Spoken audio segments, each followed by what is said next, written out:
Hello everyone, Mocha Bear here. Welcome back to Mocha Bear's Hobby Den. Today we are finally continuing the factions of Drakkenheim. Shall we get started?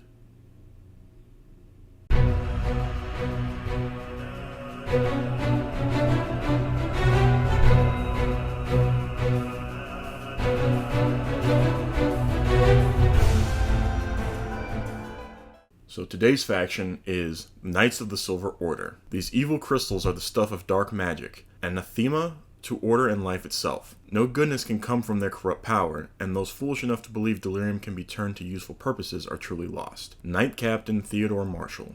And that is a picture of Knight Captain Theodore Marshall. The Silver Order is an elite church-sanctioned regiment of paladins and ordained knights oath-sworn to combat supernatural evils, otherworldly incursions, and dark magic. As faithful devotees of the Sacred Flame, they believe delirium is a dangerous and contaminating blight.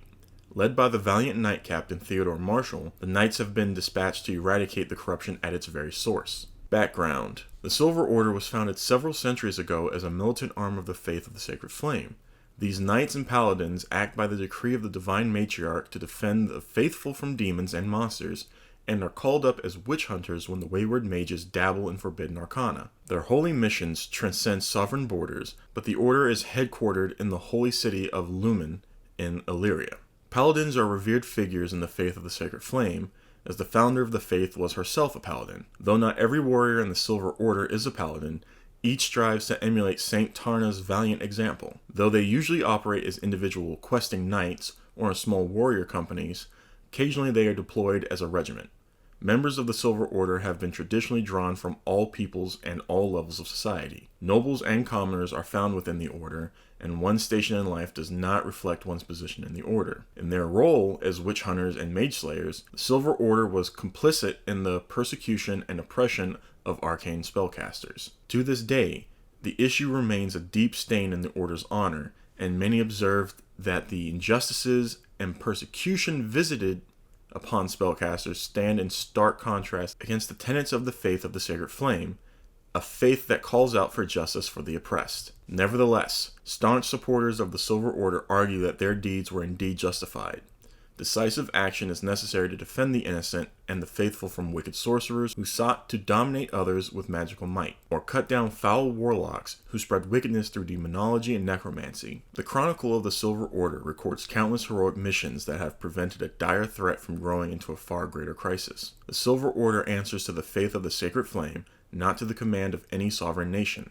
However, the Order remains strongly connected to its roots, and most of its members hail from Illyria. Ever since the realm of Illyria came under the de facto rule of the religious ministry, the Order has become increasingly entangled in state affairs. Their knights have been deployed on inquisitional crusades against heretics, heathens, and other political enemies of the Sacred Flame. The distinction between an enemy of the Sacred Flame and an enemy of Illyria is not entirely clear anymore. As such, some worry the Order's presence in Drakkenheim is an invasive ploy by Illyria to wrest control of Westmar, rather than a righteous expedition to purify the city of eldritch contamination.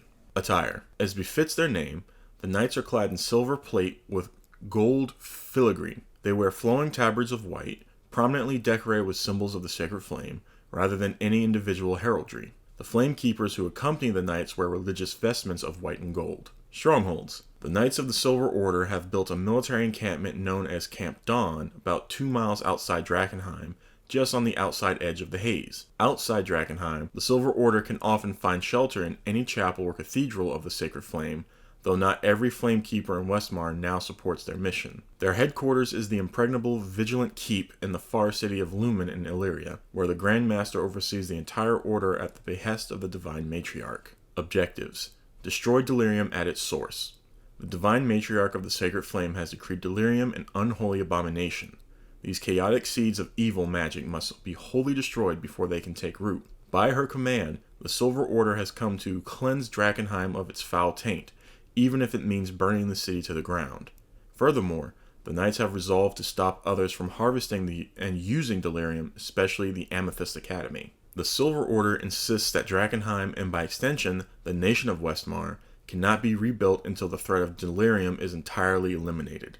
While the Silver Order does not intend to establish Illyrian rule over Westmar, they want to ensure any new ruler honors the Sacred Flame, commits to destroying Delirium, and helps them dissolve the followers of the Falling Fire. Stamp out the heresy of the Falling Fire. The demagogue Lucretia Matthias has fractured the faith of the Sacred Flame, and twisted its noble and pure religious teachings into the debased worship of a blasphemous and evil rock from the darkest depths of the outer void. Lucretia Matthias must be captured and brought back to Illyria to stand trial for her grave sins, where she may find repentance in a burning pyre. Her misguided followers must be driven from the city. Preserve the holy relics in Drakkenheim. Drakkenheim was home to many saints of the Sacred Flame, most notably the heroic Saint Vitruvio, who fought astride the mighty gold dragon Argonath centuries ago. Both were buried beneath the cathedral that bears his name. Many relics of this mighty paladin are lost in Drakkenheim, such as Ignatius, the Sword of Burning Truth. The Silver Order wishes to reclaim these artifacts and reconstruct the altar of the Sacred Flame in the Cathedral of St. Vitruvio,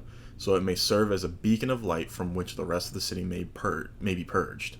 It is of vital importance to the Silver Order that these relics and places do not fall into the hands of the followers of the Falling Fire, who they fear may use them for heretical purposes. One of the relics of St. Vitruvio is also one of the seals of Drakkenheim, the phylactery of St. Vitruvio.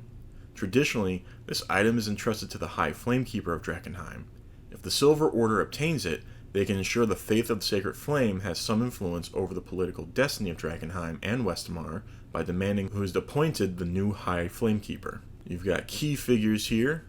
You've got Knight Captain Theodore Marshall, Ophelia Reed, and then Silver Order Crusaders. I can do a full video on key figures for each faction later on. And then we've got the Boons here. Supplies. Silver Order gives the party 1d4 potions of healing or spell scrolls of a spell from the cleric spell list of their choice whenever they begin a mission that directly advances the Silver Order's goals. These will be uncommon items for missions to the outer city, rare items for the inner city or faction strongholds, and very rare items for missions involving the Crater, Castle Draken, or the Cathedral. Stables. The Silver Order offers each player character a warhorse. If the horse is killed, the Silver Order offers characters another one. Armory. As a reward for completing an important mission, the Silver Order will grant the party one magical melee weapon, a magical suit of heavy armor, or a magical shield from their armory. This will be an uncommon item for an outer city mission, a rare item for the inner city or faction stronghold, or a very rare magic item for a successful mission to Castle Draken or the Cathedral. This boon can be granted multiple times, once for each character in the party. The Dungeon Master can either choose the item or allow the player to choose it. Divine Spellcasting Services. High Flamekeeper Ophelia Reed can offer her services as a spellcaster to the characters. She can help them recover via spells such as Lesser Restoration, Prayer of Healing, Purge Contamination, Remove Curse, and Greater Restoration. While characters must still provide any costly material components, she does not charge them to cast the spells. Religious Lore. The faith of the Sacred Flame believes knowledge is a form of illumination and keeps historical texts and religious lore. Flamekeepers can answer questions about religious practices, magical creatures such as celestials, fiends, and undead, historical facts about past 500 years, and mythological stories about events that happened up to 1,000 years ago. If you feel the matter is something that might require some deeper research, it takes the Flamekeepers 1 week or 2d6 days to unearth relevant information. Take to the Sky. The Silver Order grants the player characters access to their griffins and training on how to fly them. Each character gains a griffin mount. If this mount is killed, it cannot be replaced. Revive the Fallen. Ophelia Reed will cast Raise Dead on a fallen player character of 9th level or higher who falls in battle fulfilling objectives of the Silver Order. They can provide the material components for the spell. The Silver Order will offer this boon once per player character. However, player characters of any level who are trusted by the Silver Order provide the material components for Raise Dead and make an offering of 1,000 gold pieces to the Sacred Flame may also receive this boon. Teachings of the Faith. The Silver Order allows characters to read from relic holy books of the Sacred Flame. They present them in a manual of gainful exercise, or a tome of understanding, or a tome of leadership and influence. You've got information about strike teams, questing knights, Silver Order cavalry, Silver Order infantry, the clergy, Sky Cavaliers. Schemes. As an honorable military regiment, the Silver Order does not engage in subtle or stealthy schemes. Instead, they enact traditional military strategies with commensurate discipline and effectiveness. Loyal to the Flame.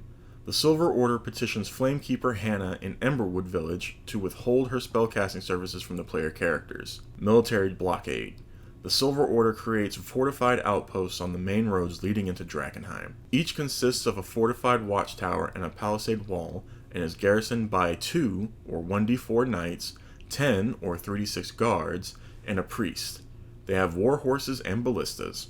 These blockades prevent outstanding supplies from reaching Emberwood Village or other strongholds within the city, most crucially, food. Occupy Emberwood Village. The Silver Order mobilizes in force to take Emberwood Village. Unless the Silver Order is stopped, they drive out the other factions entirely and instill a strict curfew on the villagers, effectively ending all trade and services within the town. The Knights fortify the town and relocate their base of operations here, retaining a small garrison at Camp Dawn. An honorable challenge. Knight Captain Theodore Marshall challenges the most martially skilled player character to a one-on-one duel to the death. This honorable combat must be conducted without any external interference. If he wins, he immediately challenges another character to a duel under the same conditions. He repeats this process until either himself or the entire party is killed. Woo! And then there's a picture of Ophelia Reed. And then here's some beautiful artwork here. Alright, so that is the Knights of the Silver Order faction down.